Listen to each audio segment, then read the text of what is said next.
ప్రజాగళం నేను కదిరికొస్తే కదిరి మొత్తం కదిలి వచ్చింది ఇక్కడికి. ప్రజాగళం అని నిన్ననే నేను ఎన్నికల ప్రచారం మొదలుపెట్టాను. రెండో రోజు ఈరోజు రాష్ట్రం మొత్తం హోరెత్తిస్తా ఉంది. ఈ రోజు కదిరి చూసిన తర్వాత నాకు అనిపిస్తా ఉంది ఎన్డీఏ గెలుపు, కందికుంట ప్రసాద్ గెలుపు ఎవ్వరూ ఆపలేరు.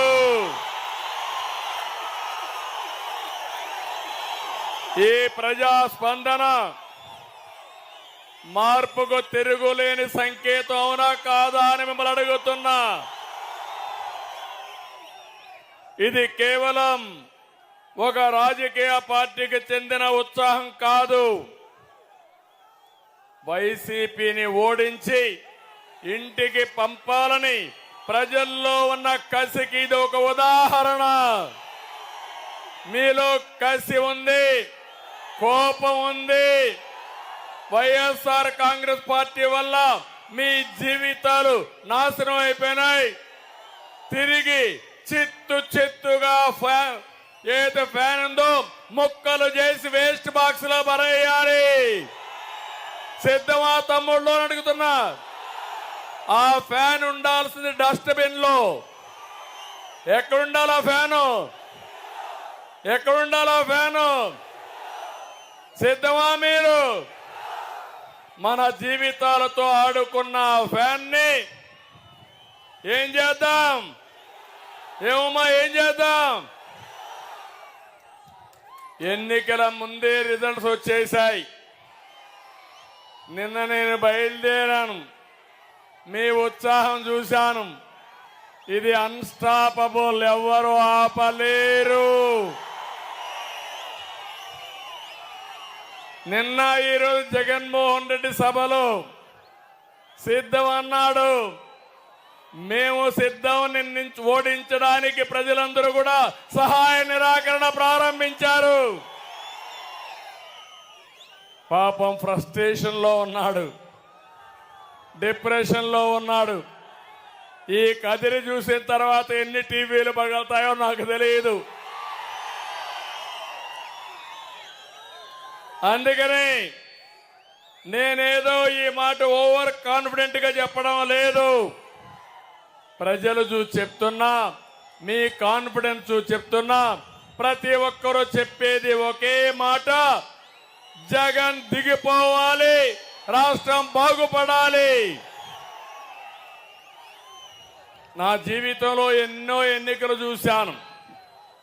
ఇలాంటి ఉత్సాహం ఉండే ఎన్నిక 1994లో చూశా.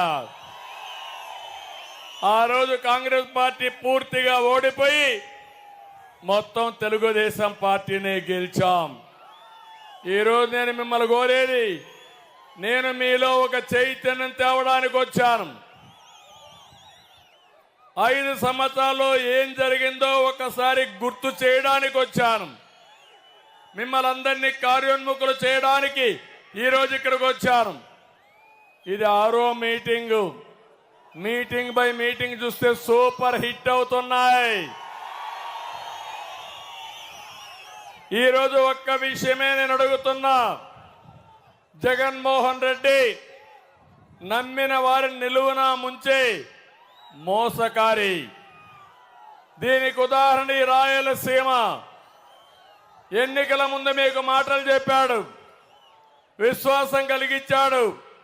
ఆయన నమ్మి నమ్మకంతో 52 సీట్లు అసెంబ్లీలుంటే 49 సీట్లు ఇక్కడ గెలిపించారు. గెలిపించారా లేదా? అతను చేసిన పని నెత్తిన చెయ్యి పెట్టాడు, బుగ్గలు నిమిలాడు, ముద్దులు పెట్టాడు. మీరు ఐస్ మారిగా కదిగిపోయారు. మంచి మనసున్న మీరందరూ. ఇప్పుడేం చేశాడు? నేను అడుగుతున్నా మిమ్మల్ని అందరినీ, మీకోసం జగన్మోహన్ రెడ్డి రాయలసీమ కోసం ఏమన్నా ఆలోచించాడా? నేను రాయలసీమ బిడ్డనే, ఈ గడ్డ మీదనే పుట్టా. నేను సవాలు విసురుతున్నా. ఒక్క పని ఎప్పుడైనా మిమ్మల్ని గురించి ఆలోచించాడా అని నేను అడుగుతున్నా. ఈ 5 ఏళ్లలో ఒక్క ఇరిగేషన్ పూర్తి చేశాడా తమ్ముళ్ళు? ఇరిగేషన్ ప్రాజెక్ట్ ని 1 ఎకరాకు నీళ్లు ఇచ్చాడా? ఒక పరిశ్రమ తెచ్చాడా? ఒక తమ్ముడికి ఉద్యోగం వచ్చిందా? ఉద్యోగం వస్తున్న నమ్మకం ఉందా మీకు? రాయలసీమలో 102 ప్రాజెక్టులుంటే పెండింగ్ లో ఉంటే అవన్నీ రద్దు చేశారు మొత్తం రాష్ట్రంలో. అది కూడా ప్రత్యేకంగా రాయలసీమలోనే. ఇంకో పక్క నేను ముఖ్యమంత్రిగా ఉండి 12,000 కోట్ల రూపాయలు రాయలసీమలో సాగునీటి ప్రాజెక్టులకు ఖర్చు పెట్టాను. ఎంత పెట్టావు జగన్మోహన్ రెడ్డి అని అడుగుతున్నా. ముష్టి 2,000 రూపాయలు ఖర్చు పెట్టాడు.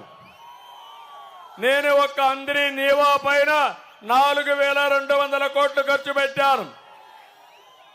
ఎవరు రాయలసీమ కోసం పనిచేశారు, ఎవరు రాయలసీమ ద్రోహం మీరే నిర్ణయించాలని మీరందరూ ఆమోదిస్తే అతని చర్యలు నిరసిస్తూ గట్టిగా చప్పట్లు కొట్టి నిరసన తెలియజేయాలి.